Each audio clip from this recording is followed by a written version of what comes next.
नमस्कार मेरे प्यारे साथियों। नमस्कार मेरे प्यारे विद्यार्थियों। जय श्री कृष्णा। कैसे हो दोस्तों? आधे दोस्तों पुनः दोस्तों आप सभी का दोबारा स्वागत है दोस्तों मेरे यूट्यूब चैनल दोस्तों मुकेश पंचोली चैनल पर आप सभी का स्वागत है दोस्तों। आ जाइए।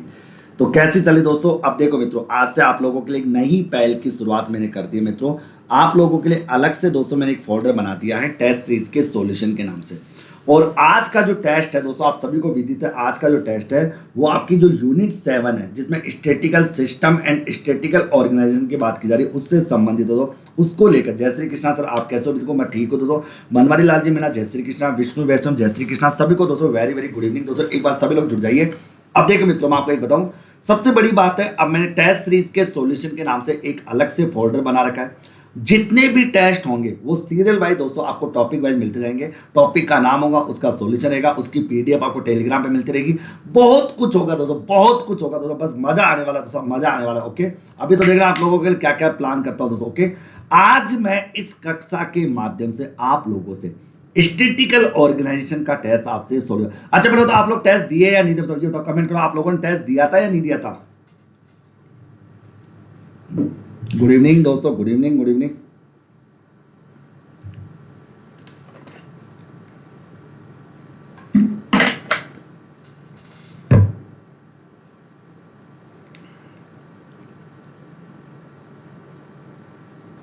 अब खुश हो दोस्तों? अब खुश हो ना? अभी तो देखना दोस्तों तुम्हारे लिए और क्या क्या होगा। बस मजा मजा आने वाला दोस्तों, बहुत जुनून आने वाला दोस्तों। जुनून के साथ पढ़ेंगे, जुनून के साथ। जुनून और जोश आपका कम नहीं होना चाहिए। तो जुनून और जोश आपका कम नहीं होना चाहिए। देखो, good evening Manisha, good evening दोस्तों। आगे देखो, पहला प्रश्न, भारत में विधिवत रूप से जनगणना कब शुरू की गई? ओहो क्या बात है, जनगणना का प्रश्न पूछा गया। अब तुम कहोगे सर हमारे जनगणना तो टॉपिक हमारे सिलेबस में कहीं दिखता ही नहीं है, तो जनगणना का क्वेश्चन आपने क्यों आगे? ओके, तो आपने जनगणना का प्रश्न क्यों पूछा हमसे? अरे मेरे लाडलो, तुम्हारे सिलेबस में टॉपिक है, सुनो तो। देखिए, भारत की प्रथम जनगणना जो हुई थी, प्रथम जनगणना, वो तो हुई थी दोस्तों 1872 में। कब हुई थी? 1872 में।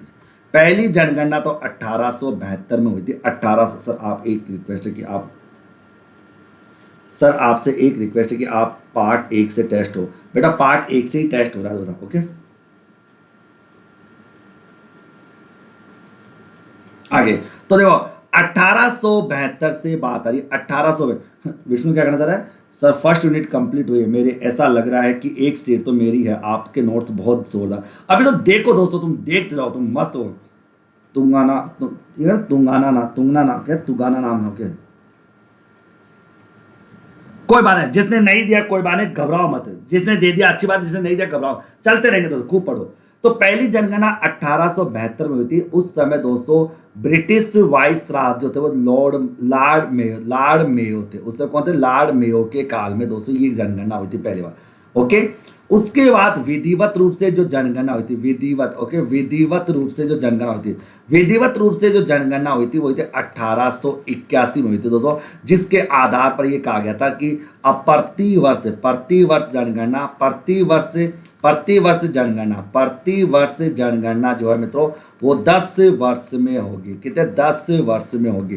प्रतिवर्ष जनगणना 10 वर्ष में होगी। ये बात 1881 के समय कही गई थी। ओके, मैं बात करता हूँ अभी 2011 की जो जनगणना थी, ये 15वीं जनगणना थी। कौन सी? 15वीं जनगणना थी दोस्तों। ओके, 15वीं जनगणना थी। और 1949 के बाद, 1949 के बाद तो आगे, अब देखो तो 1949 के बाद से दोस्तों ये जनगणना करने का पावर किसके बाद? गृह मंत्रालय के। भारत का जो आरजीआई है, रजिस्ट्रार जनरल ऑफ इंडिया, जो, अच्छा, रजिस्ट्रार जनरल ऑफ इंडिया दोस्तों कब गठित हुआ? 1961 में। कौन से मंत्रालय के अंडर में आता है? गृह मंत्रालय के अंडर में आता है। वर्तमान दोस्तों आपका आरजीआई कौन है? डॉक्टर विवेक जोशी। डॉक्टर विवेक जोशी दोस्तों कौन है? डॉक्टर विवेक जोशी है दोस्तों, डॉक्टर विवेक जोशी है। 18 1961 की बात आ जाती है। तो मित्रों मैंने क्या कहा कि स्वतंत्रता के बाद भारत सरकार के गृह मंत्रालय के अधीन भारत के रजिस्ट्रार महारजिस्ट्रार एवं जनगणना आयुक्त के द्वारा दोस्तों इसकी जनगणना की जाती है, यानी आरजीआई के द्वारा इसकी जनगणना की जाती है। यानी भारत के महारजिस्ट्रार एवं जनगणना आयुक्त जो है तो इसकी जनगणना करता है। तो विधिवत रूप से जनगणना 1881 में की गई। कब की गई? 1881 के समय की गई। ओके, ये बात आपके सामने आ जाती है। और इसी समय कहा गया था कि जनगणना जो होगी मित्रों, अब बात करेंगे जनगणना जो होगी वो प्रत्येक 10 सालों में एक बार की जाएगी। ओके, आगे भारत में राष्ट्रीय आय का अनुमान सबसे पहले किसने लगाया? राष्ट्रीय आय का सबसे पहले अनुमान दोस्तों दादा भाई नौरोजी ने लगाया। दादा भाई नौरोजी ने 1867-68 में सबसे पहले राष्ट्रीय आय का अनुमान लगाया। उस समय दोस्तों उन्होंने देश की जो राष्ट्रीय आय बताई थी वो 340 करोड़ रुपए निर्धारित की थी। ओके, और पर कैपिटा इनकम जो है तो वो 20 रुपए वार्षिक तय की गई थी दादा भाई नौरोजी के द्वारा। तो मित्रों भारत में पहली बार राष्ट्रीय आय की गणना दादा भाई नौरोजी के द्वारा की गई। और भारत में पहली बार को सर्वप्रथम निर्धनता और बेरोजगारी की गणना भी दादा भाई नौरोजी के द्वारा ही की गई थी।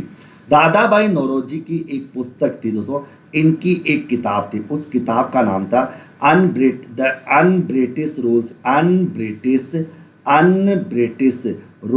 In India. ओके, तो अनब्रिटिश रूल्स इन इंडिया नामक एक किताब लिखी थी। इस किताब के माध्यम से, ये उनकी किताब का नाम था, इस किताब के माध्यम से दोस्तों उन्होंने धन के निष्कासन के सिद्धांत का प्रतिपादन किया था। धन के निष्कासन के सिद्धांत का प्रतिपादन दादा भाई नौरोजी के द्वारा अनब्रिटिश रूल्स इन इंडिया नामक पुस्तक में किया गया था। ये बताया गया था कि किस प्रकार दोस्तों अंग्रेजों के द्वारा भारतीय धन को बिना सरकारी आदेश के ले जाया जा रहा है। तो धन के निष्कासन के सिद्धांत का प्रतिपादन दादा भाई नौरोजी के द्वारा किया गया था। भारत में पहली बार राष्ट्रीय आय का अनुमान भी दादा भाई नौरोजी ने लगाया था। भारत में निर्धनता और बेरोजगारी की गणना, ओके, सर्वप्रथम निर्धनता और बेरोजगारी की गणना। अगर तुमसे कोई पूछे कि सर्वप्रथम निर्धनता और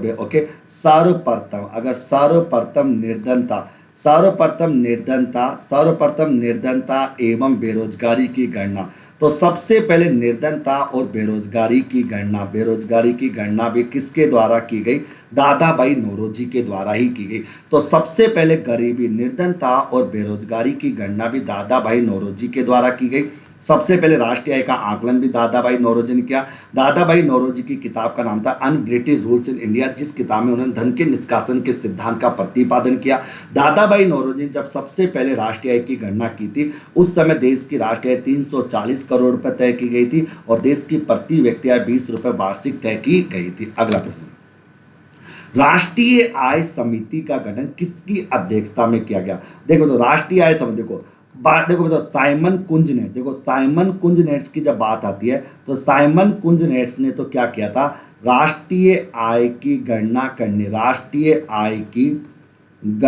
करने की विधियों का प्रतिपादन, राष्ट्रीय आय की गणना करने की विधियों का प्रतिपादन।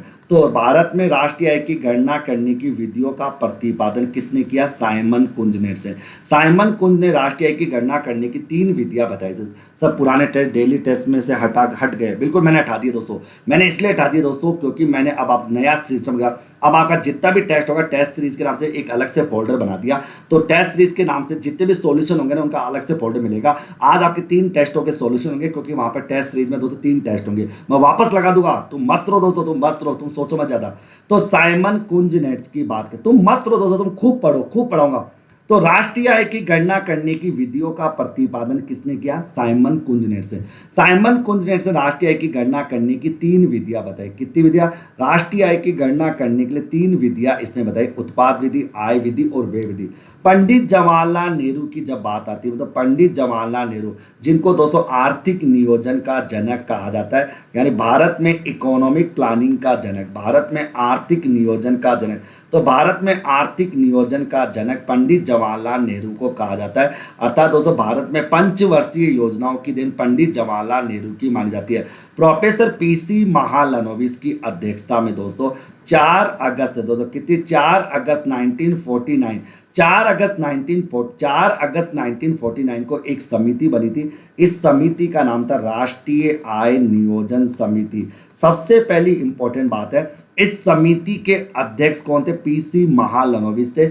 इसकी अध्यक्षता के साथ दोस्तों इसमें 4 अन्य सदस्य भी थे दोस्तों, इस समिति में 4 अन्य सदस्य भी थे। इस समिति के द्वारा भारत में 1951 से लेकर 1955 तक भारत में किसकी गणना की गई, राष्ट्रीय आय की गणना की। यानी भारत में दोस्तों अगर मैं बात करूँ तो यहाँ पर अगर बात करूँ मेरे लाडलो, मैंने कहा कि भारत में 1951 से लेकर 1955 तक राष्ट्रीय आय की गणना पीसी महालनोबिस की समिति के द्वारा ही की गई दोस्तों के। बेटा व्हाट्सएप ग्रुप अपना नहीं है दोस्तों, आप खुद सोचे 4,500 बच्चों का कोई व्हाट्सएप ग्रुप होता है क्या, थोड़ा दिमाग तो लगाया करो दोस्तों। बेच के अंदर 4,500 बच्चे दोस्तों, 4,500 का व्हाट्सएप ग्रुप होता है क्या, टेलीग्राम ग्रुप है जो मैं बना रखा है और आपको लिंक सेंड करता रहता हूँ। अब सुनिए मित्रों, अच्छा पीसी महालनोबिस के बारे में एक और ध्यान रखो। पीसी महालनोबिस ने दोस्तों क्या किया था, दूसरी पंचवर्षीय योजना का मॉडल भी तैयार किया था।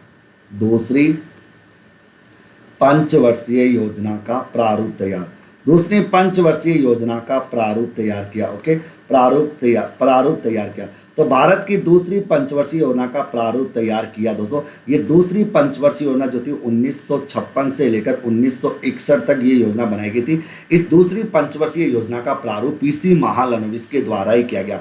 अच्छा, पीसी महालनोबिस के जन्म दिवस को दोस्तों, इसके जन्म दिवस को, ओके देखो, पीसी महालनोबिस एक सांख्यिकी किताब है, तो इसका जन्म दिवस था 29 जून। 29 जून को प्रति वर्ष क्या मनाया जाता है, राष्ट्रीय सांख्यिकी दिवस मनाया जाता है। कौन सा मित्रों, राष्ट्रीय सांख्यिकी दिवस मनाया जाता है, राष्ट्रीय सांख्यिकी दिवस मनाया जाता है। ओके, तो राष्ट्रीय सांख्यिकी दिवस मनाया जाता है। ओके, अच्छा दोस्तों, जब सीडी देशमुख के बारे में बात आती है तो स्वतंत्र भारत का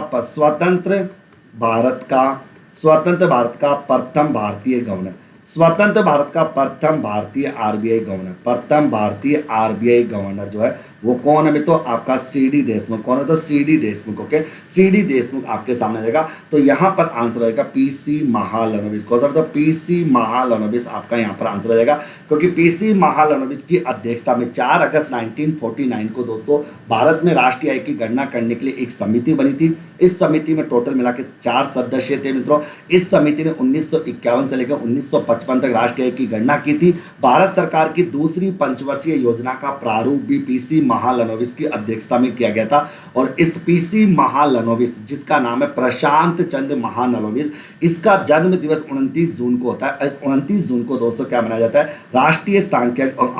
ओके आगे, अब देखो तो आगे यहाँ पर, ओके बेटा आगे, तो इसको अपन 29 जून की बात करते हैं। 29 जून को राष्ट्रीय सांख्यिकी दिवस मनाया जाता है। तो 29 जून को राष्ट्रीय सांख्यिकी दिवस के रूप में मनाने की बात भी यहाँ पर आ जाती है। स्वतंत्र भारत का प्रथम भारतीय गवर्नर अगर पूछे तो कौन पूछेगा, आरबीआई आएगा कि भाई स्वतंत्र भारत का प्रथम गवर्नर जो आरबीआई का जो है वो सीडी देशमुख। ओके, अगला प्रश्न, राष्ट्रीय लेखा सांख्यिकी जारी की जाती है। राष्ट्रीय लेखा सांख्यिकी किसके द्वारा जारी किया जाता है। अब देखो, राष्ट्रीय लेखा सांख्यिकी जिसको बोलते हैं अपन national accounting static, NAS, NAS जारी करता है। NAS कौन जारी करता है, केंद्रीय सांख्यिकी कार्यालय के द्वारा इसे जारी किया जाता है। केंद्रीय सांख्यिकी कार्यालय CSO के द्वारा इसे जारी किया जाता है। किसका, CSO के द्वारा इसे जारी किया जाता है। राष्ट्रीय लेखा सांख्यिकी की बात अगर करें तो ये CSO के द्वारा जारी की जाती है। किसका, CSO के द्वारा इसे जारी किया जाता है। ओके तो इसको CSO के द्वारा इसको जारी किया जाता है। किसके द्वारा, CSO के द्वारा इसको जारी किया जाता है। अब मेरी बात को सुनना और समझना। देखो ओके, देखो CSO की स्थापना कब हुई मित्रों, 2 मई 1951 में। ओके, CSO का मुख्यालय कहां पर है, नई दिल्ली में। CSO को वर्तमान में परिवर्तित, ओके, वर्तमान में परिवर्तित, CSO को वर्तमान में किस में परिवर्तित कर दिया, आगे तो मैं तो यहां पर दोस्तों अगर बात है तो CSO को वर्तमान में परिवर्तित, इसको वर्तमान में दोस्तों NSO में परिवर्तित, यानी राष्ट्रीय सांख्यिकी कार्यालय में इसको बदल दिया गया। राष्ट्रीय सांख्यिकी कार्यालय में इसको बदल दिया गया। किसको बताओ, तो मित्रों अपन कहते हैं CSO, तो राष्ट्रीय लेखा सांख्यिकी, राष्ट्रीय लेखा सांख्यिकी का जनक किसे माना जाता है। ये प्रश्न आया था कि राष्ट्रीय लेखा सांख्यिकी का जनक जो है तो वो गैगरी किंग को माना जाता है। किसको? तो गैगरी किंग को माना जाता है, यानी राष्ट्रीय लेखा सांख्यिकी जनक गैगरी किंग को माना जाता है। ओके, गैगरी किंग को। ओके, अच्छा दोस्तों, राष्ट्रीय प्रतिदर इसको बोलते हैं नेशनल स्टैटिस्टिकल ऑर्गेनाइजेशन सिस्टम। इसका गठन कब हुआ था? 1950 में हुआ था, राष्ट्रीय आय के आंकड़े इकट्ठे करने के लिए। आरबीआई की स्थापना कब हो रही है? 1 अप्रैल 1935 में आरबीआई की स्थापना की जा रही है। ओके, तो मित्रों, राष्ट्रीय लेखा सांख्यिकी कौन जारी करता है? सीएसओ जारी करता है। और क्यों जारी? अच्छा, राष्ट्रीय लेखा सांख्यिकी को दोस्तों अपन व्हाइट पेपर के नाम से भी जानते हैं। इसको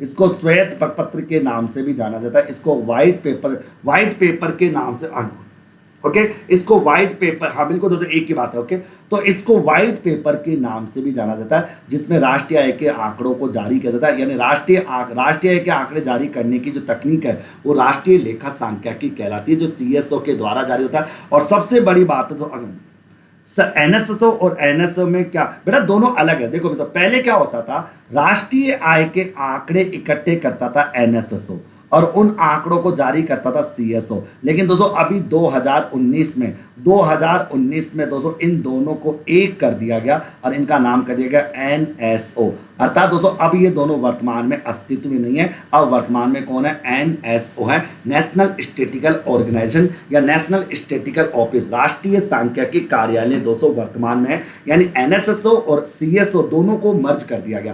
पहले क्या होता था मित्रों कि राष्ट्रीय आय के आंकड़े इकट्ठे तो ये करता था और उन आंकड़ों को जारी करता था ये। अब दोनों काम इसी के द्वारा किए जाएंगे। और सबसे मजेदार बताऊं मैं तो, सबसे मजेदार आगे अब देखो तो सबसे मजेदार बात यह है मित्रों, अरे बेटा धारा ऐसा नहीं, मैंने पढ़ाया नहीं, क्योंकि थोड़ा बहुत समझाया, क्योंकि ऐसे नहीं कोई टॉपिक ही नहीं है और फिर भी तुम पढ़ना चाहो पढ़ा दो दोबारा। तुम मस्त रहा करो यार, तुम कूल रहा करो। अब देखो एनएसओ, अब देखो इस एनएसएसओ की बात, ये कौन से मंत्रालय के अंडर? देखो ये इसका क्रियान्वयन, अगर तुमसे कोई पूछे कि इसका क्रियान्वयन किसके द्वारा किया जाता है, तो मतलब इसका क्रियान्वयन जो है वो ministry of statistical and programme implication के द्वारा इसका क्रियान्वयन किया जाता है। अर्थात इसकी जो नोडल एजेंसी है वो कौन है? Ministry of statistical and programme implication में, तो ministry of statistical programme implication के द्वारा इसको क्रियान्वित किया जाता है। और सबसे मजेदार बताऊं तो कि इस ministry of statistical programme implication की स्थापना 15 अक्टूबर 1999 में की गई मित्रों। और ये एक मंत्रालय है दोस्तों जिसका मुख्यालय कहाँ पर है? नई दिल्ली में। और वर्तमान में इसका मंत्री कौन है? वर्तमान में दोस्तों इस मंत्रालय का मंत्री है श्री डीवी, कौन है तो? DV Sadananda. Okay, DV Sadananda Gowda जो है इसके वर्तमान मंत्री है। सदानंद गौड़ा जो है वो इसके वर्तमान मंत्री। ओके, तो बताइए मित्रों, मैंने जितनी भी जानकारी आपको दी वो सारी जाते समझ आ गया आप लोग? एक बार थम्स अप कर दो।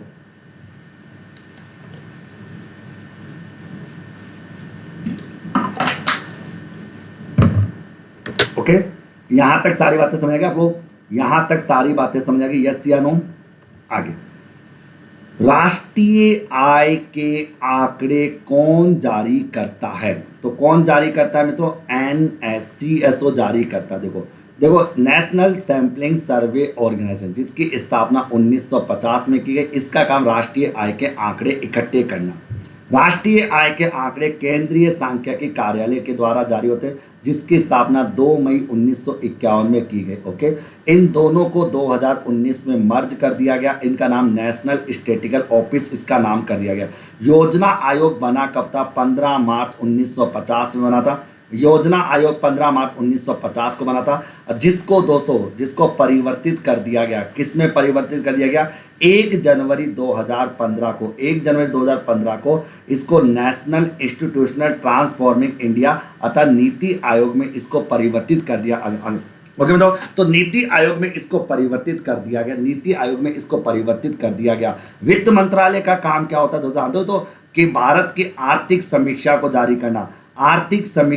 करना, भारत सरकार की आर्थिक समीक्षा जारी करना, आर्थिक समीक्षा जारी करता है। तो वित्त मंत्रालय कौन सा आर्थिक समीक्षा को जारी करता है मित्रों के। और वित्त मंत्रालय का जो सचिव होता है, वित्त मंत्रालय का जो सचिव होता है मित्रों, वो 1 रुपए के नोट पर, 1 रुपए के नोट पर, 1 रुपए के नोट पर क्या करता है, हस्ताक्षर करता है। वित्त मंत्रालय का जो सचिव होता है वो 1 रुपए के नोट पर क्या करता है, हस्ताक्षर करता है मित्रों। और आर्थिक समीक्षा जारी करने का काम भी किसका, वित्त मंत्रालय का। वर्तमान अगर ओके आगे ठीक है, तो ये वित्त मंत्रालय, वर्तमान में वित्त मंत्री कौन है दोस्तों, आप जानते हो। यहाँ पर वर्तमान में जो वित्त मंत्री है दोस्तों, बता सकता है वर्तमान में आपकी श्रीमती निर्मला सीतारमण, श्रीमती निर्मला सीतारमण दोस्तों वर्तमान की वित्त मंत्री। ओके, तो दोस्तों आपको सीतारमण, वित्त मंत्री निर्मला सीतारमण जो है मित्रों इसकी वर्तमान मंत्री। ओके, तो राष्ट्रीय आय के आंकड़े जो है वो केंद्रीय सांख्यिकी कार्यालय के द्वारा जारी किए जाते हैं। ओके, बिल्कुल दोस्तों। अब राष्ट्रीय आय के आंकड़े कौन जारी करेगा, एनएसओ जारी करेगा। तो आपके ऑप्शन में ये नहीं आएगा, अब इस बार ये आ सकता है, तो कुछ भी आ जाए, मैं आपको सारी बातें समझा रहा हूँ। ओके,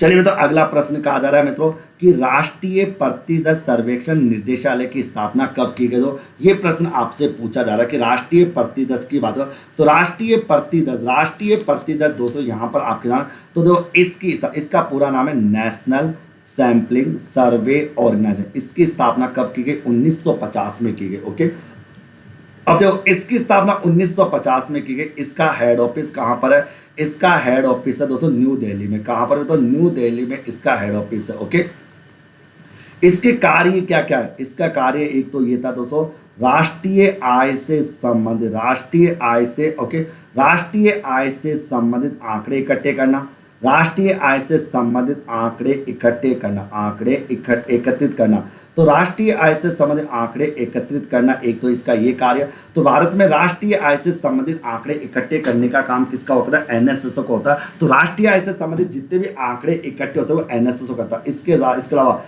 अलावा दोस्तों निर्धनता एवं बेरोजगारी की गणना करना, निर्धनता व बेरोजगारी की गणना करना। ओके, निर्धनता और बेरोजगारी की गणना करने का पावर किसके पास है, एनएसएसओ के पास है।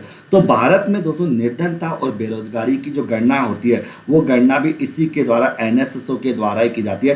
तो एनएसएसओ का एक काम तो क्या है मित्रों कि राष्ट्रीय आय से संबंधित आंकड़े इकट्ठे करना, और एक होता है निर्धनता और बेरोजगारी की गणना करना। अर्थात दोस्तों निर्धनता और बेरोजगारी की गणना करने का पावर भी किसके पास होता है, एनएसएसओ के पास होता है। एनएसएसओ के द्वारा दोस्तों ये काम सारा किया जाता है मित्रों, ये सारा कार्य किया जाता है। अगला प्रश्न, राष्ट्रीय आय लेखे होते हैं, राष्ट्रीय आय के लेखे होते कैसे होते दोस्तों, ये तो देखो राष्ट्रीय नेशनल इनकम के लेखे होते हैं। एक अर्थव्यवस्था का दर्पण होता है, बिल्कुल आईना होता है, क्योंकि राष्ट्रीय आय के आधार पर ही अपने पता लगा सकते हैं एक्चुअल देश की अर्थव्यवस्था कैसी है। देखो कैसे है, देखो आप जानते हो दोस्तों देश की जीडीपी जो होती है, जीडीपी वो किसका सूचक मानी जाती है, आर्थिक विकास का सूचक मानी जाती है।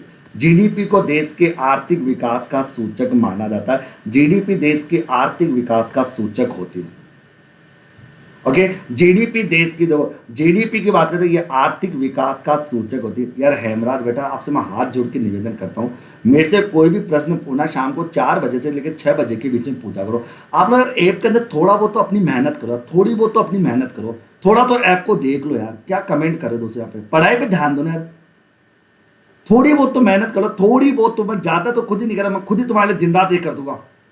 आर्थिक विकास का सूचक कहते हैं, और पर कैपिटा जो इनकम होती है उसको आर्थिक वृद्धि का सूचक मानते हैं। ये प्रश्न आया भी था एग्जाम में, इसको आर्थिक वृद्धि का सूचक कहते हैं। तो दोस्तों आर्थिक वृद्धि का सूचक बोले तो प्रति व्यक्ति आय आ जाता है, और आर्थिक विकास का सूचक कहे दोस्तों आगे आगे आगे। तो जो आर्थिक विकास का सूचक जो होता है वो देश की जीडीपी में। अगर हेमराज आपको डाउट ज्यादा है ना तो एक काम है, क्लास के जस्ट खत्म होते मेरे को कॉल कर लेना, इस क्लास के खत्म होते मेरे को कॉल कर देना, ठीक है, इस क्लास के खत्म होते मेरे को कॉल कर लेना, इस नंबर पे कॉल कर लेना 7737052390, मैं आपकी समस्या का समाधान कर दूंगा, प्लीज अभी आगे, ठीक है। ओके, तो आर्थिक विकास का सूचक जीडीपी को माना जाता है मित्रों, और आर्थिक वृद्धि का सूचक जो आर्थिक वृद्धि का सूचक दोस्तों प्रति व्यक्ति आय को माना जाता है। तो राष्ट्रीय आय के लेके एक अर्थव्यवस्था का दर्पण है मित्रों, एक अर्थव्यवस्था के विभिन्न क्षेत्रों का दर्पण भी कह सकते हैं। अच्छा, विभिन्न क्षेत्रों, अर्थव्यवस्था के विभिन्न क्षेत्रों की बात करते हैं तो आप जानते हो तो अर्थव्यवस्था के विभिन्न क्षेत्रों में एक आता है आपका प्राथमिक क्षेत्र को अपन बोलते हैं कृषि क्षेत्र। कौन सा क्षेत्र बोलते हैं, कृषि क्षेत्र कहते हैं। एक आता है दोस्तों आपका द्वितीय क्षेत्र मित्रों, द्वितीय क्षेत्र को अपन बोलते हैं उद्योग क्षेत्र। कौन सा बोलते हैं? उद्योग क्षेत्र कहते हैं इसको, उद्योग क्षेत्र कहते हैं। और एक होता है अपना तृतीय क्षेत्र। कौन सा होता है? तृतीय क्षेत्र। तृतीय क्षेत्रों को कहा जाता है दोस्तों सेवा क्षेत्र। कौन सा बोलते हैं? सेवा क्षेत्र कहा जाता है। ये सेवा क्षेत्रों के अंतर्गत शामिल किया जाता है। ओके, तो प्राथमिक क्षेत्रों में दोस्तों आपके कृषि क्षेत्र आ जाता है, द्वितीय क्षेत्र में उद्योग आ जाता है, तृतीय में आपका सेवा क्षेत्र। ओके, अर्थव्यवस्था का समग्र अवलोकन करना दोस्तों, तो ये सारी बातें दोस्तों राष्ट्रीय आय के लेखों से संबंधित मानी जाती है। तो राष्ट्रीय आय को लेकर इन सब चीजों को देखा जाता है। अगला, वे विधि का प्रयोग किया जाता है। अब देखो, आप जानते हो मित्रों, और आपको देखो देखो ये आपकी राष्ट्रीय आय है, और राष्ट्रीय आय की गणना करने के लिए दोस्तों एक व्यक्ति था, उस व्यक्ति का नाम था साइमन कुंजनेट्स। उस व्यक्ति का नाम क्या था? Simon Kuznets. उस व्यक्ति का नाम था Kuznets. Okay, Kuznets. Okay, Simon Kuznets. अब देखो, साइमन कुंजनेट्स ने दोस्तों राष्ट्रीय आय की गणना करने के लिए 3 विधियां बताई। 3 विधियां। एक ही उत्पाद विधि। कौन सी विधि? उत्पाद विधि, जिसको अपन प्रोडक्ट मेथड कहते हैं। उत्पाद विधि जो है मित्रों वो कहां पर काम में ली जाती है? कृषि क्षेत्रों में। कृषि क्षेत्रों में राष्ट्रीय आय की गणना करने के लिए उत्पाद विधि काम में ली जाती है। ओके, एक होती है दोस्तों आपकी आय विधि। ओके, सॉरी, वे विधि। वे विधि का जो प्रयोग होता है एक्सपेंडिचर मेथड, इस विधि का प्रयोग जो होता है वो उद्योग क्षेत्रों में होता है। कहाँ होता है? उद्योग क्षेत्र। तो उद्योग क्षेत्र में राष्ट्रीय आय की गणना करने के लिए वे विधि काम में ली जाती है। और एक होती है आय विधि। कौन सी होती है? आय विधि। आय विधि की बात है तो आय विधि जो आती है तो सेवा क्षेत्रों के अंतर्गत आती है। तो सेवा क्षेत्रों के अंतर्गत इस विधि का प्रयोग किया जाता है। तो मैं तो यहाँ पर उद्योग का निर्माण कार्यों की बात आ जाती है। तो साइमन कुंजनेट्स के द्वारा भारत में राष्ट्रीय आय की गणना करने के लिए मैंने कहा कि साइमन कुंजनेट्स के द्वारा भारत में राष्ट्रीय आय की गणना करने के लिए 3 विधियां बताई, जिसमें एक है आपकी उत्पाद विधि, एक है दोस्तों आपकी आय व्यय विधि, और एक है आपकी आय विधि। अर्थव्यवस्था के 3 क्षेत्र होते हैं। एक होता है प्राथमिक क्षेत्र, जिसको कृषि बोलते हैं। तो कृषि क्षेत्रों में दोस्तों राष्ट्रीय आय की गणना उत्पाद विधि के आधार पर होती है। उद्योग क्षेत्रों में राष्ट्रीय आय की गणना व्यय विधि के आधार पर होती है, और सेवा क्षेत्रों में राष्ट्रीय आय की गणना दोस्तों आय विधि के आधार पर होती है। तो यहाँ पर निर्माण क्षेत्रों की बात आ जाएगी। ओके, अगला, राष्ट्रीय आय की गणना का वर्तमान आधार वर्ष कौन सा? ओके, देखो, तो राष्ट्रीय आय की गणना का वर्तमान आधार वर्ष 2011-12। ओके, इससे पहले दोस्तों वर्तमान वर्ष तो था वो था 2004-05 था। ओके, 2004-05 था। ओके, ये दोस्तों राष्ट्रीय आय की गणना का आधार वर्ष कब परिवर्तित हुआ? ये हुआ 31 जनवरी 2015 से।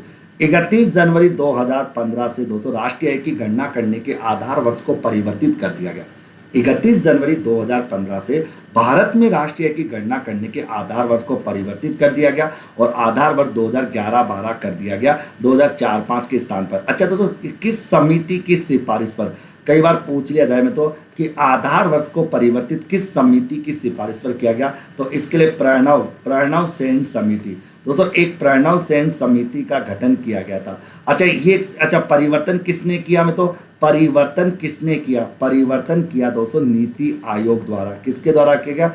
नीति आयोग द्वारा। ओके, तो नीति आयोग के द्वारा दोस्तों नीति आयोग द्वारा परिवर्तन किया गया 30 जनवरी 2015 से। तो 30 जनवरी 2015 से भारत में राष्ट्रीय आय की गणना करने का जो आधार वर्ष था, जो बेस ईयर था, उस आधार वर्ष या बेस ईयर को परिवर्तित कर दिया, और 2004-05 के स्थान पर 2011-12 कर दिया गया। कब से किया गया? 30 जनवरी 2015 से किया गया। किस समिति की सिफारिश पर?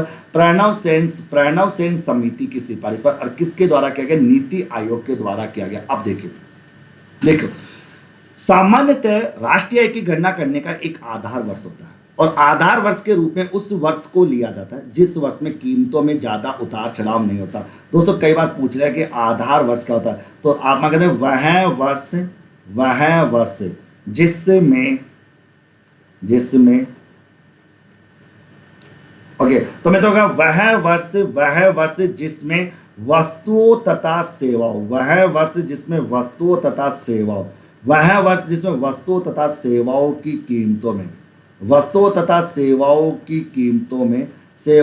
कीमतों में ज्यादा परिवर्तन नहीं होता। ओके, नहीं होता, अर्थात मुद्रास्फीति इन्फ्लेशन की मात्रा कंट्रोल में होती, उसी वर्ष को आधार वर्ष के रूप में लिया जाता है। जनरली क्या होता है दोस्तों, आधार वर्ष के रूप में वो वर्ष चयनित किया जाता है जिस वर्ष में वस्तु और सेवाओं की कीमतों में ज्यादा परिवर्तन नहीं होता। अर्थात दोस्तों वह वर्ष जिसमें वस्तुओं तथा सेवाओं की कीमतों में ज्यादा परिवर्तन नहीं होता मित्रों, उस वर्ष को आधार वर्ष के रूप में लिया जाता है। देखिए मित्रों, मैं आपको एक बात क्लियर कर दूं, जहां पर भी लूटमार मची है, मैंने देखा दोस्तों कई जगह संगणक के कोर्स है 3,000 रुपए से भी ज्यादा में बेचा जा रहा है। अब आप बताइए मित्रों, 3,000 रुपए का कोर्स ज्यादा महत्वपूर्ण है या 999 रुपए का कोर्स महत्वपूर्ण है? एक बार आप खुद दोस्तों एनालिसिस करना और अपने दिल पर हाथ रख के बोलना मित्रों कि 3,000 रुपए से ज्यादा पैसा कहीं पर लिया जा रहा है और तुम यहाँ पर केवल 999 रुपए में मेरे से पढ़ रहे हो दोस्तों। और अभी तो कुछ नहीं दोस्तों, तुम्हारे लिए जो मैं करूंगा उसकी कल्पना तो तुम कर भी नहीं सकते। ये मेरा चैलेंज है दोस्तों, ये चैलेंज है जिसकी कल्पना इस राजस्थान का कोई भी इंस्टीट्यूट, कोई भी मालिक, कोई नहीं कर सकता, क्योंकि अभी तो ये ट्रेलर चल रहा है दोस्तों, पिक्चर तो तुम्हारी पूरी बाकी है दोस्तों, ये तो ट्रेलर है दोस्तों केवल। ओके,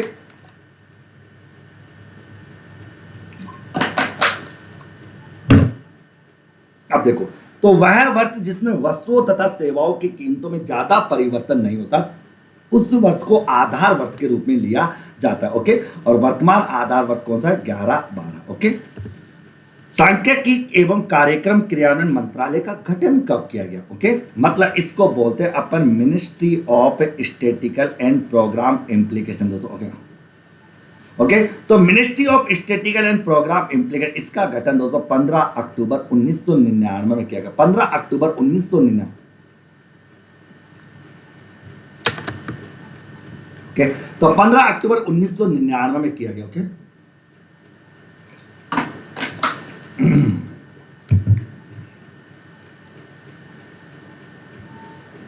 आगे अब देखो, यहां पर देखिए तो अगर दोस्तों मैं डेमो दे रहा तो यहाँ पर आग, अगर मैं डेमो दिखाने लग गया लोगों को तो पूरे यूट्यूब पर पूरे राजस्थान में आग लग जाएगी। धारणा बिना डेमो के दोस्तों करीबन 4,000 4,500 से बच्चे जुड़ चुके। तो आप देखिए दोस्तों, अगर मैं डेमो देने लगा तो आग लग जाएगी, आग।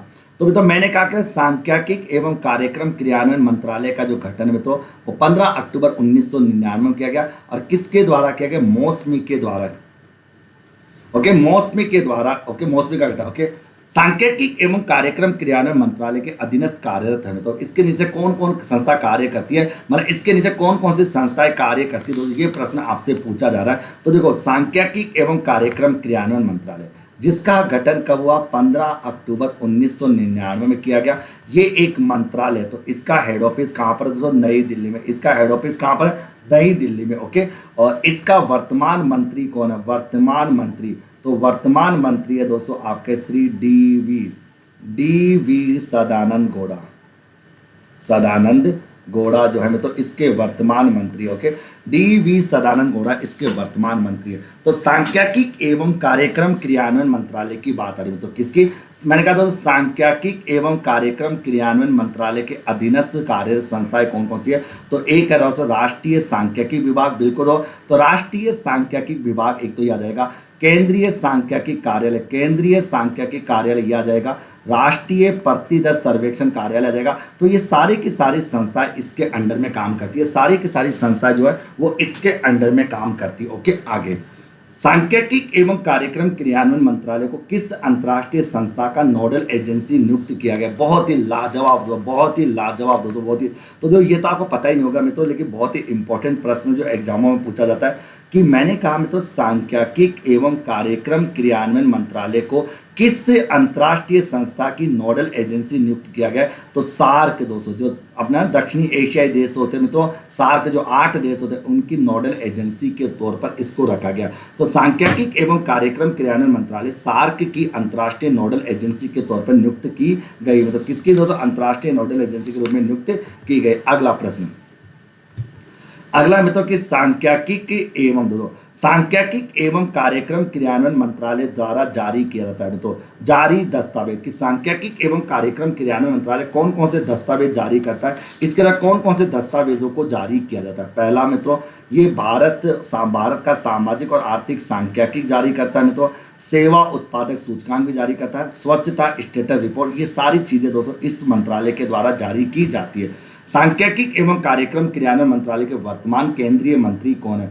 तो वर्तमान केंद्रीय मंत्री कौन है? तो डीवी सदानंद गौड़ा है। जबकि दोस्तों वर्तमान राज्य मंत्री की बात करें तो विजय गोयल है। डॉक्टर विजय गोयल जो है वो वर्तमान राज्य मंत्री। ओके, सांख्यिकी एवं कार्यक्रम क्रियान्वयन मंत्रालय के वर्तमान राज्य मंत्री विजय गोयल है, जबकि इसके वर्तमान केंद्रीय मंत्री डीवी सदानंद गौड़ा है। तो डीवी सदानंद गौड़ा इसके वर्तमान मंत्री है। दोस्तों आगे, केंद्रीय सांख्यिकी कार्यालय की स्थापना कब की गई? तो 2 मई 1951 में। दोस्तों 2 मई 1951 में केंद्रीय सांख्यिकी कार्यालय की स्थापना की गई। क्यों की गई? तो भारत में प्रतिवर्ष राष्ट्रीय आय की गणना करने के लिए।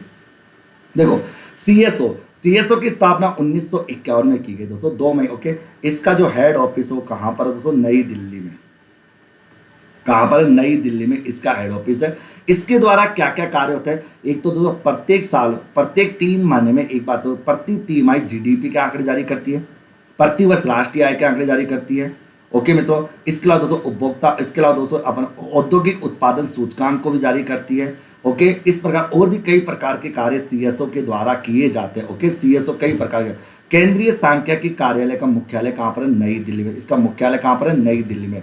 भारत में उपभोक्ता मूल्य सूचकांक कौन जारी करता है? तो उपभोक्ता मूल्य सूचकांक केंद्रीय सांख्यिकी कार्यालय के द्वारा ही जारी किया जाता है। उपभोक्ता मूल्य सूचकांक समझ लो मित्रों, उपभोक्ता मूल्य सूचकांक हो गया, औद्योगिक उत्पादन सूचकांक हो गया, औद्योगिक उत्पादन सूचकांक हो गया, इसका पूंजी निर्माण के आंकड़े हो गए, पूंजी निर्माण के आंकड़े, उपभोक्ता मूल्य सूचकांक, औद्योगिक उत्पादन सूचकांक, ये सारे जो है मित्रों ये कौन जारी करता है? सीएसओ जारी करता है। सीएसओ के द्वारा ही जारी किया जाता है। तो हर महीने उपभोक्ता मूल्य सूचकांक कौन जारी करता है? केंद्रीय सांख्यिकी कार्यालय जारी करता है। औद्योगिक उत्पादन सूचकांक भी कौन जारी करता है? केंद्रीय सांख्यिकी कार्यालय जारी करता है। इसके अलावा दोस्तों मैं बात करूं मित्रों, पूंजी निर्माण के आंकड़े ये भी सीएसओ जारी करता है मित्रों। ये सारा काम किसका होता है? सीएसओ का होता है। रिपीट कर रहा हूं तो सुना, देखो प्रत्येक 3 महीने में एक बार जीडीपी के आंकड़े जारी करना, हर साल राष्ट्रीय आय के आंकड़े जारी करना, उपभोक्ता मूल्य सूचकांक जारी करना, औद्योगिक उत्पादन सूचकांक जारी करना, पूंजी निर्माण के आंकड़े जारी करना, ये सारे कार्य सीएसओ के होते हैं, केंद्रीय सांख्यिकी कार्यालय के होते हैं। ये सारे के सारे कार्यालय जो है ये सीएसओ के माने जाते हैं। और मैंने कंप्लीट आपको लिखा रखा है, एक एक बातें बता रखी है। तो प्रत्येक 3 महीने में जीडीपी के आंकड़े जारी करना, हर साल दोस्तों राष्ट्रीय आय के आंकड़े जारी करना, उपभोक्ता मूल्य सूचकांक जारी करना। ओके, इसके अलावा दोस्तों अपन बात कर सकते हैं उपभोक्ता, इसके अलावा औद्योगिक उत्पादन सूचकांक को जारी करना, और इसके साथ साथ अपन कह सकते हैं मित्रों कि अपन पूंजी निर्माण के आंकड़े जारी करना। ये सारा कार्य केंद्रीय सांख्यिकी कार्यालय के द्वारा होता है। आगे एस्टिमेटेड की बात होती है, एस्टिमेटेड ऑफ नेशनल इनकम की बात आ रही है कि एस्टिमेटेड ऑफ नेशनल इनकम को लेकर प्रश्न। ओके, कि यहाँ से पूछा था कि एस्टिमेट ऑफ नेशनल इनकम कौन जारी करता है? तो सीएसओ जारी करता है। राष्ट्रीय आय के आंकड़े सीएसओ के द्वारा जारी किए जाते हैं। ओके सर, दोनों ऑप्शन में हो तो बेटा सब दोनों ऑप्शन में नहीं आएगा, दोनों ऑप्शन में नहीं आएगा। ठीक है, इतना समझदार है एग्जामिनर। निम्न में से वार्षिक पत्रिका नहीं है, इनमें से कौन सी पत्रिका वार्षिक पत्रिका नहीं है? ये प्रश्न पूछा कि इनमें से कौन सी पत्रिका वार्षिक पत्रिका नहीं है। दोस्तों वार्षिक पत्रिका नहीं है। देखो मैंने कहा दोस्तों statistical pocket books of Indian union, ये एक वार्षिक पत्रिका है। Statistical abstract of Indian union वार्षिक पत्रिका है। एस्टिमेटेड नेशनल वार्षिक पत्रिका, लेकिन स्टैटिकल न्यूज लेटर जो है मित्रों ये आपकी मासिक पत्रिका में आ जाती है। ये एक मासिक पत्रिका का पार्ट मानी जाती है जो सीएसओ के द्वारा जारी की जाती है। ओके, अगला प्रश्न मैंने कहा तो राष्ट्रीय प्रतिदत्त सर्वेक्षण संगठन यानी नेशनल सैम्पलिंग सर्वे ऑर्गेनाइजेशन की स्थापना कभी 1950 में की गई, और इसका मुख्यालय कहाँ पर है? नई दिल्ली में। इसका काम होता है राष्ट्रीय आय से संबंधित आंकड़ों को इकट्ठा करना, और इसका गरीबी और निर्धनता और बेरोजगारी के आंकड़े जारी करना, ये भी इसका काम माना जाता है। मैंने कहा दोस्तों आपको अगला प्रश्न मैंने कहा कि यहाँ पर कि राष्ट्रीय प्रतिदत्त सर्वेक्षण कार्यालय का कार्य कौन सा नहीं है। मतलब दोस्तों आपसे प्रश्न पूछा जा रहा है ये कि नेशनल स्टेट सैम्पलिंग सर्वे और एनएसएसओ का कार्य कौन सा नहीं है। ओके, पहला सामाजिक आर्थिक सर्वेक्षण करना, ये इसका कार्य है। वार्षिक औद्योगिक सर्वे करना, ये भी इसका कार्य है। फसल पूर्वानुमान में राज्यों का सहयोग करना है। राष्ट्रीय आय की गणना करना, राष्ट्रीय आय की गणना करना किसका काम है? सीएसओ का काम है, ये इसका काम नहीं है। राष्ट्रीय आय के संबंध में आंकड़े इकट्ठे करना इसकी जिम्मेदारी है। राष्ट्रीय आय के संबंध में आंकड़े इकट्ठे करना इसकी जिम्मेदारी है मेरे लाडलो। लेकिन दोस्तों राष्ट्रीय आय का ओके, यहाँ पर राष्ट्रीय आय के संबंध में जो आंकड़े इकट्ठे करने की जिम्मेदारी इसके, लेकिन दोस्तों राष्ट्रीय आय के आंकड़े जारी करना या राष्ट्रीय आय की गणना करने का काम किसका है? सीएसओ का। किसका? सीएसओ का कार्य माना जाता है। ओके, आगे मैंने कहा दोस्तों रोजगार और बेरोजगारी की दशा में रिपोर्ट कौन जारी करता है? तो भारत में निर्धनता और बेरोजगारी के आंकड़े कौन जारी करता है? राष्ट्रीय प्रतिदश और सर्वेक्षण कार्यालय, नेशनल सैंपलिंग सर्वे ऑर्गेनाइजेशन के द्वारा दोस्तों भारत में निर्धनता और बेरोजगारी के आंकड़े जारी किए जाते हैं। वो भी कितने? प्रति 5 वर्षों में। प्रति 5 वर्षों में, क्योंकि निर्धनता और बेरोजगारी के आंकड़े हर साल जारी नहीं होते। निर्धनता और बेरोजगारी के आंकड़े हर 5 साल में एक बार जारी किए जाते हैं और वो राष्ट्रीय प्रतिदश सर्वेक्षण के द्वारा जारी किए जाते हैं। आगे फिर मैंने कहा दोस्तों आपका सर्वेक्षण नाम से रिपोर्ट जारी करता है। सर्वेक्षण के नाम से रिपोर्ट कौन जारी करता है? यानी सर्वेक्षण के नाम से रिपोर्ट किसके द्वारा जारी की जाती है? तो सर्वेक्षण के नाम से रिपोर्ट जो है वो एनएसएसओ के नाम से, ओके, एनएसएसओ के द्वारा दोस्तों सर्वेक्षण के नाम से एक रिपोर्ट जारी की जाती है जिसमें निर्धनता, बेरोजगारी, राष्ट्रीय आय क्या सर्वे किया जाता है। ओके, तो यहाँ पर राष्ट्रीय प्रतिदश सर्वेक्षण कार्यालय के द्वारा सर्वेक्षण नाम से रिपोर्ट जारी की जाती है। आगे राष्ट्रीय प्रतिदश सर्वेक्षण कार्यालय का 68वां चक्र संबंधित था।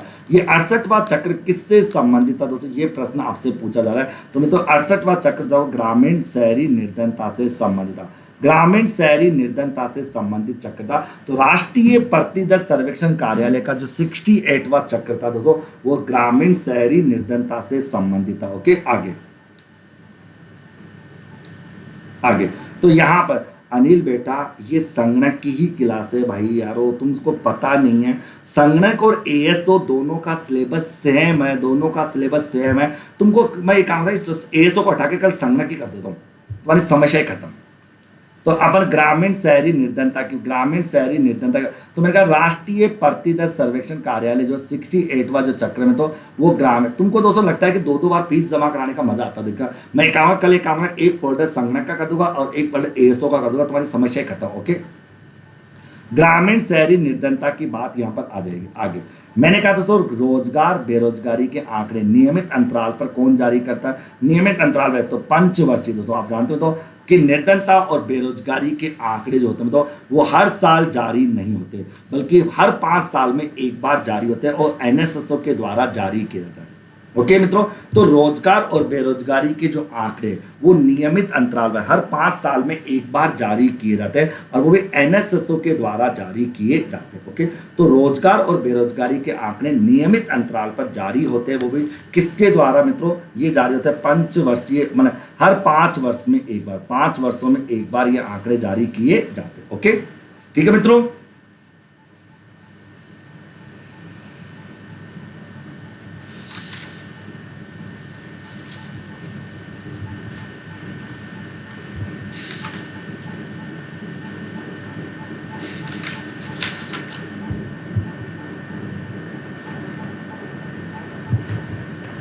चलिए मित्रों आज के लिए सॉरी सर मेरा वो मतलब कोई बात नहीं दोस्तों, ठीक है। चलिए मित्रों अभी अपन हम विदा लेते हैं। अभी 10 मिनट का 15 मिनट का ब्रेक रहेगा दोस्तों, उसके बाद 12:30 बजे आपकी फिर क्लास है दोस्तों। ओके 12:30। ओके, इसके दोस्तों 20 प्रश्न और बाकी है वो कल सोल्व करा दूंगा। टेस्ट सीरीज के क्वेश्चनों की कैलकुलेशन चलती रहेगी दोस्तों। ओके अभी के लिए दोस्तों, ओके अभी के लिए इतना बहुत है। अभी 12:30 बजे अगली क्लास हो, क्योंकि दोस्तों मेरे को भी 15 मिनट का ब्रेक चाहिए होगा। तो 12:30 जो क्लास है फिर 1:30 बजे क्लास है। ओके, ऑल द बेस्ट मेरे प्यारे साथियों, थैंक यू मित्रों, टेक केयर, बाय बाय।